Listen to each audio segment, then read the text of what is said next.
My name is Amie Corbett. I am the owner and principal designer at Corbett Style and Design. We serve the Northern Virginia area. We do everything from luxury design to designing homes for functionally for families and for everyday. Awesome. I can't wait to hear a little bit more. Could you share with us what first sparked your passion for interior design and then what inspired you to launch Corbett Style and Design? Interior design has been a passion for my whole life. I think when starting the business, I, had moments of reflecting back on how did I get here? At the age of 40, I opened my business and I had previously, I was a nurse and still am a nurse to this day. I did pediatric critical care. And so I've always had that desire to help and just care for people. In nursing, you're helping people through a very stressful time. You're functioning in critical environments, multitasking. And with that passion of interior design, as I went from a 10-year-old who was redesigning my room continuously. God bless my mother for having patience and letting me hang wallpaper at the age of 10. But it's just then evolved in designing my own homes. My husband and I have both built 2 homes. So again, the passion just sort of grew over time. My father is an entrepreneur and has owned his own business for 40 plus years. And so I think I probably get that entrepreneurial spirit from him. So I carried that on and had decided, while I love nursing and I won't ever leave nursing, I will always keep it in my back pocket and care for patients in the free time that I do have. I decided that I wanted to put another passion to use and to work. So I opened the business 3 years ago, and it has slowly grew over probably the course of 2 years, and we've had a lot of very fortunate blessings thrown our way, and business has really grown over the last year and brought us to where we are. Yeah. Awesome. What a journey. I think it's so special when, people have a passion to serve other people or to help other people because then it also adds another layer of that customer service aspect when you do have your own business. Well, and that's something that we feel so passionately about. And, I think, interior design is just caring for people in a different way. Right. I'm a huge believer in your home should be your oasis, especially in this area. Everybody works so hard, whether you're a mom staying at home with your children, working hard, taking care of them all day, or you have 2 parents who are, out of the home, or someone who's single out of the home working, and you want to come home at the end of the day and feel at peace. Right. And that is my favorite thing to bring to somebody and to give to their life. So again, it's just like caring in a different way. And I think it's that I always say I did pediatric nursing. So, and I would always refer to pediatrics as like, people say, oh, it's so different in adults than pediatrics. And I'm like, it's that warm fuzzy. Yeah. And I think that warm fuzzy is something that was very important for me to layer in to the business, the our interior design business. Yeah. People crave that connection Yes, with other people. it's so important. I think, Yeah. I personally crave it. To me, I've had clients tell me that, we come to closing their project and we're with people for a long time. Renovations take 6 months to a year, and at the end they're like, you've become part of the family. I walk in and the dog greets me, the kids run up and are showing me toys, and it's just that connection's so important. Yeah, it really is. And how do you balance timeless design with the practical needs or the functional needs of the families that you work with? Well, I think everybody loves a trend. Everybody, you see new things coming out and, on social media, TikTok, and, things that are very eye-catching. And what my team likes to do, we like to sort of layer in that pieces of a trend, but also incorporate the timeless design that has been around for years, those timeless elements. We do mostly, from our clients' requests, more neutral tones, and then we layer in the color with things that we can change out over time. So we're not, and don't get me wrong, I love like a really good moody room that's very, very bold, and I do it and I love every minute of it, and I love the end result. But I think, when you're designing, especially with like functionality for families or people who they've purchased their forever home, or they're going to be in their home for, 10 years until their kids are grown, or I think it's so important to balance the functionality and making it family friendly. And protecting our clients' investment is so important. Right. I did not, people, another reason people were like, oh, did you get into interior design? Were you not money reasons? No, it's just, again, a passion. Right. And something I pride myself on, and a huge part of our business is protecting our clients' investment. I do not, and I am happy I love doing luxury high-end design, but I'm not the designer who'll come in and say, you need to buy this $15,000 couch, that your kids are going to jump on, and, whatever maybe. I think it's so important to balance quality and cost, because, in the day-to-day life, like, things are just getting more expensive. Yeah. So if it's just an important piece of what we do. And then one of the things that clients do look for is somebody that they can trust throughout that renovation or design project. How do you build that confidence and guide them through what can sometimes be an overwhelming process? Of course, again, another piece that's so important, because regardless, renovations, and usually whenever I come in, there's some piece of a renovation, whether it be like a 2-week, let's put up some trim work or whatever it may be, or it's a 6-month long renovation. There's still decisions to be made. There are moving parts. So like you said, it's stressful. But I think from that first connection that I make with clients, that is something I value from the moment that they want to do an intro call. I value that first reach out, and I'm always, thank you for the opportunity to collaborate. And I truly mean that. And, I try and convey that in, our intro call. And, I don't just ask my interest isn't just, just what about the design? What do you need?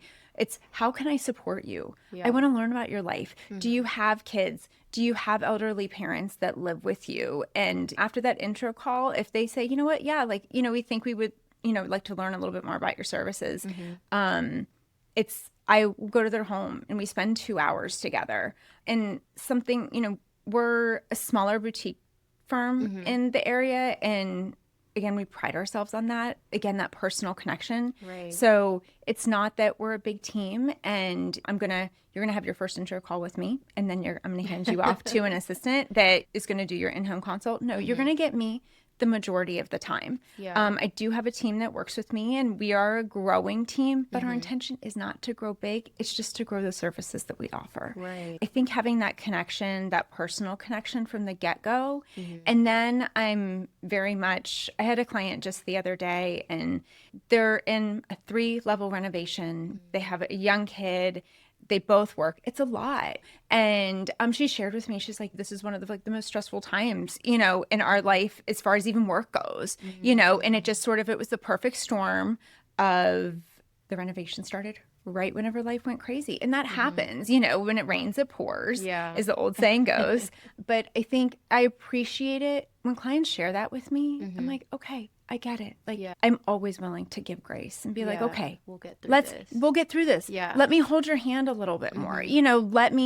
Tell me if you need me to come over an extra day, let me know. We can make that happen. Yeah. So I think really offering that support, being very open with communication, and we're always very open for feedback. And I think that that's something in nursing. I worked in leadership as a nurse manager for a long time. And I think that it's always, we are human.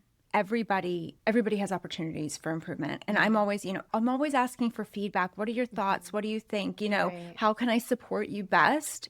And so again, it's something that just transitions from, nursing. You're helping people through, a critical medical event. Right. And while you're dealing with a fragile human life, it might not be as life or death serious in interior design, but it's their day-to-day life. Yeah. And this is a process that, again, nursing has given me, like, you cherish every moment of every single day because you don't know what the next day is going to bring. Right. So if I can help them transition into this process and be a little bit less stressed when they sit down to dinner with their family at night, so they can actually breathe for a minute and I can carry some of that, that is what I love to do. Yeah. And I think it's so important to be able to make those connections too, because when you really get to know somebody, you can serve them how they want to be served. Well, right? exactly. And I think, getting to know the family and just getting to know, like, how they move in and out of the house and how they utilize the house really transcends into the way that we're designing. And,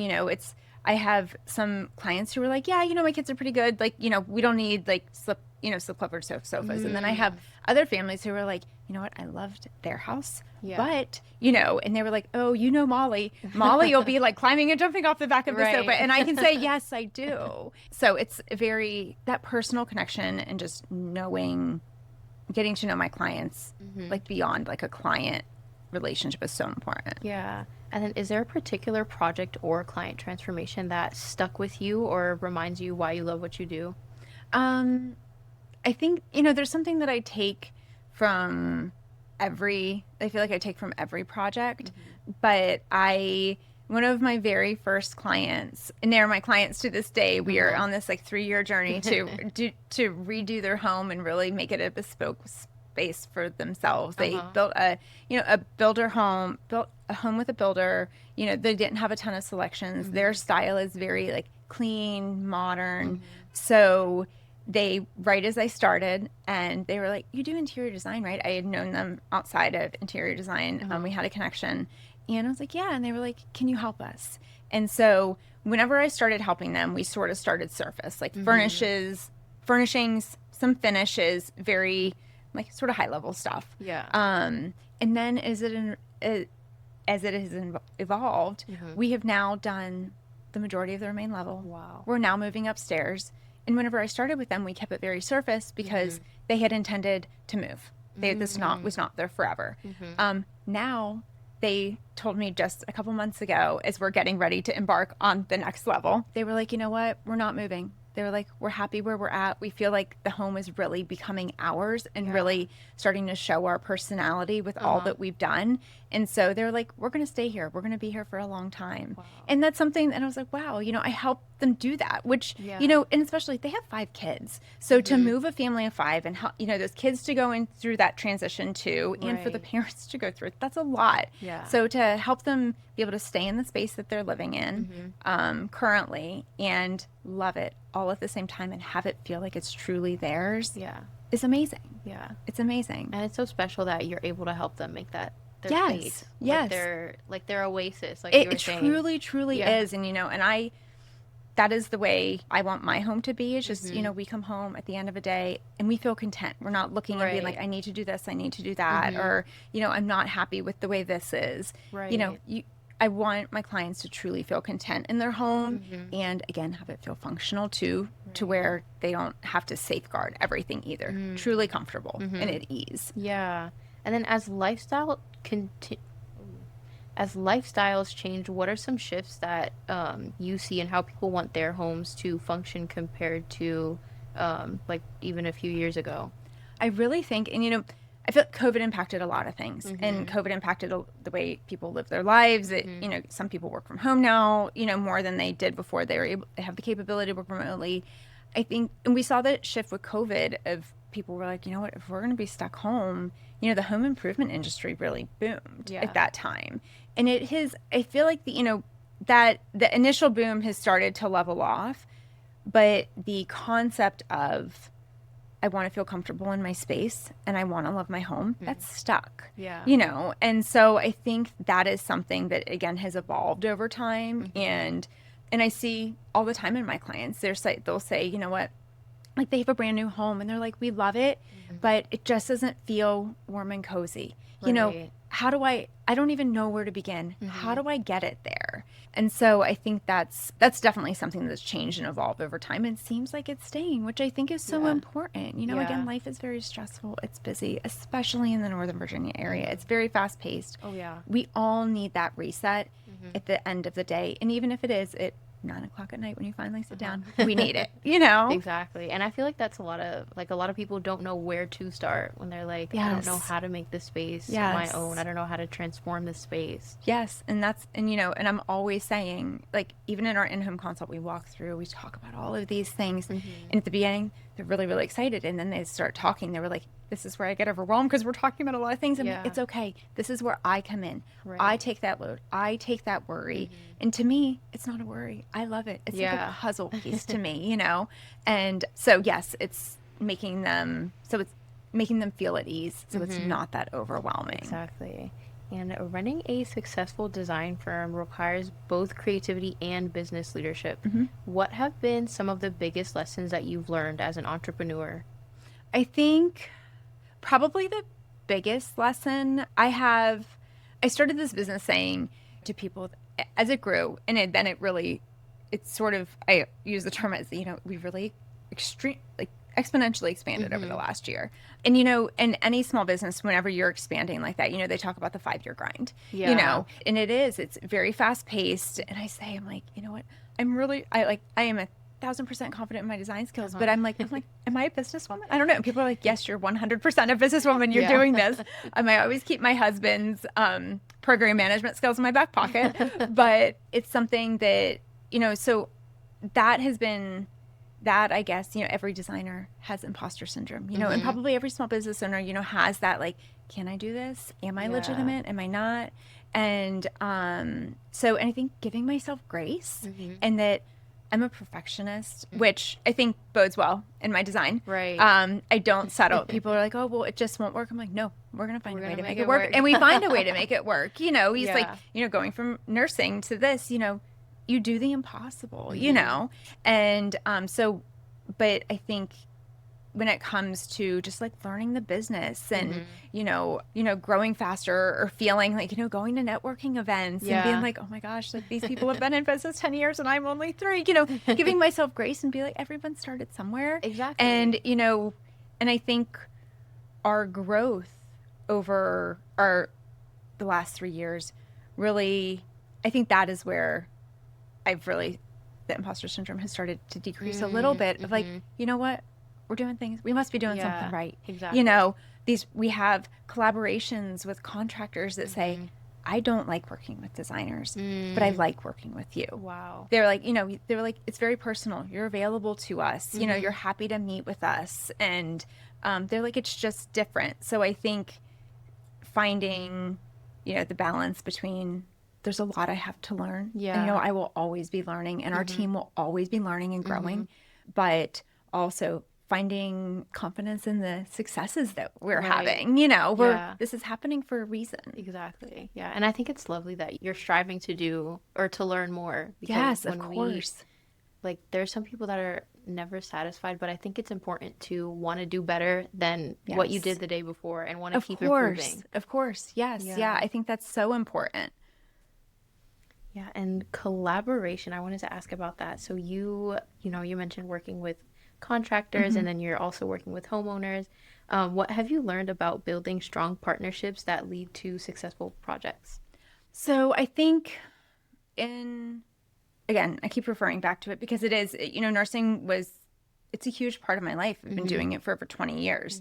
And so that collaboration in nursing is key. Working with that multidisciplinary care team, you know how you have physicians, you have surgeons, you have nutritionists, you know, you have the whole care team. And that whole team works together to make miracles happen for that one patient. And so collaborating with contractors, homeowners, you know, working with other designers, to me, I feel like in some ways it comes naturally in that I'm used to working with a team. Yeah. I'm used to accommodating for what their needs are as far as, you know, they like to communicate this way or, you know, they work best in this way and shifting and being like, okay, I can work with that. And that's the feedback that I've gotten from my contractors. They're like, you know, you work well with us. You don't just have like a certain way, exact way you do things. And I bend and with homeowners, I do the same thing. You know, I have contractors that bring me things like as they've started a reno, they've completely gutted a space and they're like,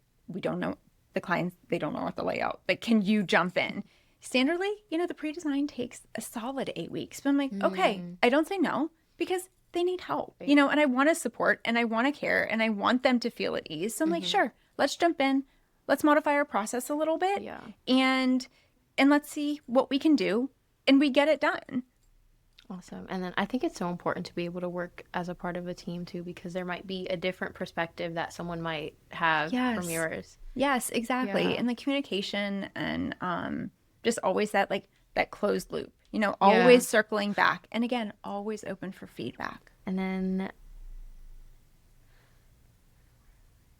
what are some of the biggest mistakes or yeah, I guess mistakes that homeowners make when designing or renovating their space, and how can they avoid them?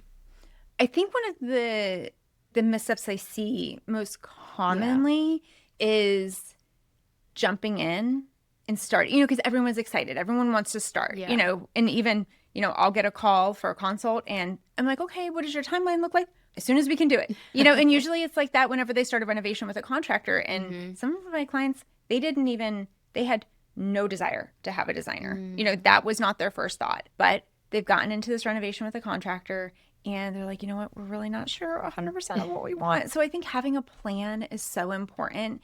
And, you know, sharing, I brainstorm a ton off of brainstorm. Have example photos. Yeah. A lot of contractors work really well off of those example photos rather than descriptions. That's something that I always share with clients, even if you don't go with me, even if you choose not to have a designer, you know, share those pictures with your contractor Right. and show them, tape the pictures up in the space. So then, you know, there's not a misstep somewhere or rework that needs to happen. Yeah. So I think, you know, having that plan, being intentional about it, and almost do the pre-planning. It probably feels overwhelming in the moment, but do that pre-planning because it'll save the stress like mid-reno and pauses mid-reno to figure out what's going to happen next. Right. That's great advice. And when clients walk into their finished home for the very first time, what do you hope they feel? I think there's a lot, you know, there's many layers of it. You know, I always tell clients at the end of my design install day is my favorite. It is a very, very, very long day. It's a 10-hour day of, you know, just decorating and hanging curtains and everything. But at the end of that day, I always say, like, I can't wait for you to come home tonight and see this. And I've had clients text me and say, oh, Amie, this is breathtaking. Or Amie, I finally love my house. Just like that happiness and the contentment and just giving them the ability to just like sit in their space and just look around and be like, wow, this is mine. This is my space. Yes, exactly. And, you know, truly be wowed with their home and feel comfortable in it. Not just like, oh, this is a showroom. I can't, like, kids don't touch anything. Yeah. But like, it's okay. This is our home. Yeah. We love it. We're content. We're at ease. We can live in this space. Yes, Right. yes. Awesome. And then for anyone looking to renovate or revamp their space, where can they learn more about Corbett Style and Design and connect with you? So we have our website. We're on social is Corbett Style and Design, both Facebook and Insta. And then our links to our website are on there. Anybody can reach out, whether it be a message through social, a text, a phone call, an email. We're really flexible in the way that we communicate. We sort of accommodate to whatever our clients, you know, prefer. So yeah, that's usually the best way to reach out to us. Awesome. So lots of places to find you. Yes. And as we wrap up, is there anything you'd like to mention that we haven't touched on today? No, I don't think so. I think for the most part, I always want to share the advice for any homeowner that loving your space is important. Yeah. Whether a designer gets you there or you get yourself there, then it's so important for you to love that space. And that is, you know, we want that for you, whether it's us that gets you there or not, because we all need that piece at the end of the day. And yeah, it's just very, very important. Yeah, absolutely. And thank you so much, Amie, Of for joining me course, on the of podcast course. and sharing your knowledge, passion, and inspiring story with us. I wish you the very best and all that comes your way in the future. Thank you so much for having me. Of course. If you're a business owner, founder, or entrepreneur, we would love to have you on the Alamon Show. Just go to alamonphotography.com/podcast, sign up to be featured.